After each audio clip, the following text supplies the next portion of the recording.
ये है रेडियो मानो 90.0 FM। चलो बात करके देखते हैं।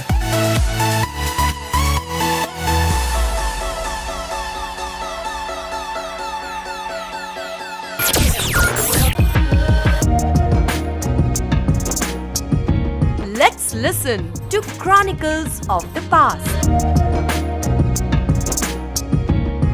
आदाब दोस्तों, मैं हूं आरजे अनम और आप सुन रहे हैं क्रॉनिकल्स ऑफ द पास्ट। आज है 3 जुलाई, एक ऐसा दिन जो कुर्बानी, इल्म, फन, इनकलाब और रहनुमाई की यादों से भरा हुआ है। ये तारीख हमें याद दिलाती है कि तारीख सिर्फ जीत का जश्न नहीं होती, बल्कि कुर्बानी, हिम्मत और सोच की लंबी कहानी होती है। आगे बढ़ें तो इसी दिन क्रिकेट की दुनिया का एक मशहूर नाम हरभजन सिंह याद आता है। हिंदुस्तान के वो ऑफ स्पिनर जिन्होंने अपनी घूमती हुई बॉल से दुनिया भर के बैट्समैन को परेशान कर दिया। टेस्ट क्रिकेट में ऑफ स्पिनर में उनका मकाम सिर्फ मुरलीधरन के बाद आता है।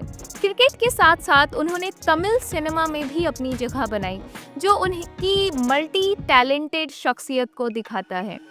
आगे बढ़ें तो हिंदुस्तानी सिनेमा के सीरियस और सोच समझ वाले फन को एक अलग पहचान देने वाले अदूर गोपाला कृष्णन का नाम भी इसी दिन से जुड़ा है। डायरेक्टर, स्क्रिप्ट राइटर और प्रोड्यूसर के तौर पे उन्होंने भारतीय सिनेमा को एक इंटेलेक्चुअल गहराई दी।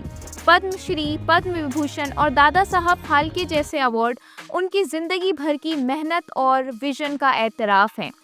आगे बढ़ें तो 3 जुलाई 1918 को पैदा होने वाले एस.वी. रंगा राव ने तेलुगु और तमिल सिनेमा में अपनी फितरी एक्टिंग से लाजवाब किरदार निभाए। समाजी, जीवनी और पौराणिक किरदारों को इतनी सच्चाई से जीना उनकी जिंदगी की सबसे बड़ी खूबी थी। इसी दिन 1897 में हंसा मेहता पैदा हुई, जो सिर्फ एक फ्रीडम फाइटर नहीं बल्कि एक ज़बरदस्त सोशल वर्कर और एजुकेशनिस्ट भी थी। ख़वातीन के हुकूक, तालीम और समाजी बराबरी के लिए उनकी ज़िंदगी एक मिसाल है। उनका काम आज भी नई नस्लों को रास्ता दिखाता है। इसके बाद आगे बढ़ें तो 3 जुलाई की तारीख कुर्बानी का दर्द भी अपने अंदर रखती है।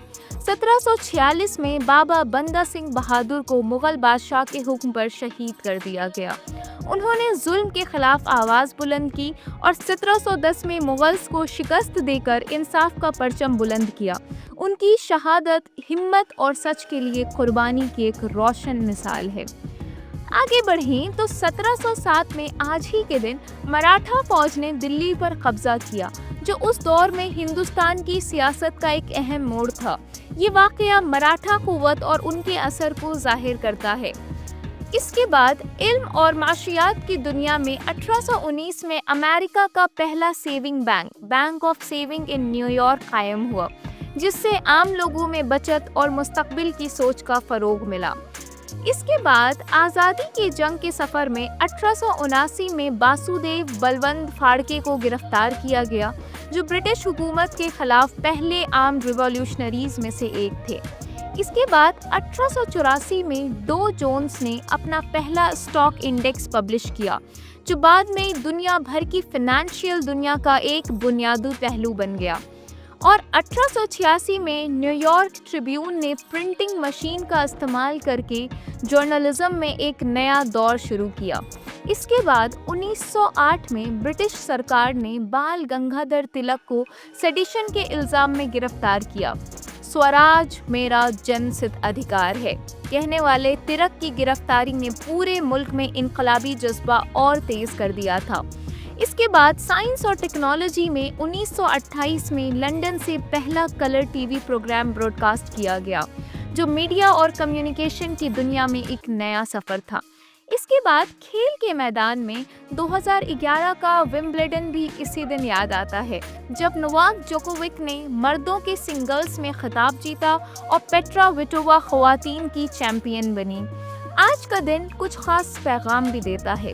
International plastic bag free day हमें याद दिलाता है कि प्लास्टिक से भरी ज़िंदगी कुदरत के लिए कितनी ख़तरनाक है और सस्टेनेबल अल्टरनेटिव की तरफ बढ़ना ज़रूरी है। इसके बाद डिसोबीडियंस डे हमें ये समझाता है कि नाइंसाफ़ी के ख़िलाफ़ पुरअमन बगावत ने तारीख़ को कैसे नया रुख दिया और हिंदुस्तान में आज ही के दिन गुरु पूर्णिमा भी मनाई जाती है, जहां गुरु को सिर्फ टीचर नहीं बल्कि रोशनी दिखाने वाला रहनुमा माना जाता है। तो ये था आज का दिन और आप सुन रहे थे क्रॉनिकल्स ऑफ द पास्ट। मैं हूँ आरजे अनम। कल फिर होगी आपसे मुलाकात एक नए इतिहास, एक नए वाकये के साथ।